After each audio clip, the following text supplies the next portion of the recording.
A lung transplant is a major surgery. It is a surgery that replaces a diseased lung with a healthy one.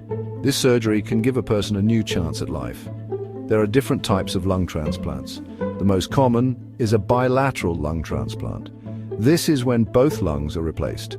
A single lung transplant replaces just one lung. Living donor lobar transplants use part of a lung from a living donor. Lung transplants are complex procedures. They involve many medical professionals. Surgeons, nurses, and anesthesiologists work together.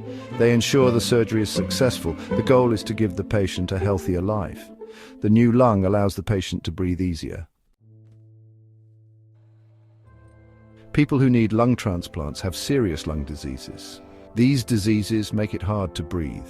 One such disease is chronic obstructive pulmonary disease, or COPD. COPD damages the airways in the lungs. Another disease is pulmonary fibrosis. This disease causes scarring in the lungs. Cystic fibrosis is another reason for a lung transplant. This genetic disease creates thick mucus in the lungs. It makes breathing difficult.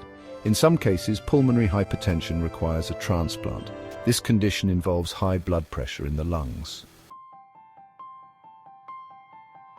The evaluation process for a lung transplant is thorough. It starts with a visit to a transplant center. Doctors at the center assess the patient's condition.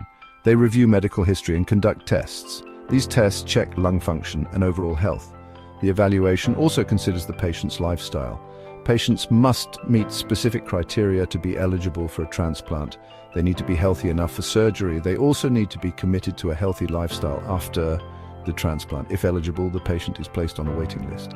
The waiting time for a lung transplant varies. It depends on factors like blood type and the severity of the illness. During surgery, the surgeon removes the diseased lung. They then connect the donor lung to the patient's airways and blood vessels. After the surgery, the patient stays in the hospital. The medical team monitors their recovery. Patients need to take medications. These medications prevent their body from rejecting the new lung. Living with a new lung requires ongoing care. Patients have regular checkups. They also take medications to prevent infections. Life after a lung transplant means breathing easier. It allows patients to return to many of their favorite activities.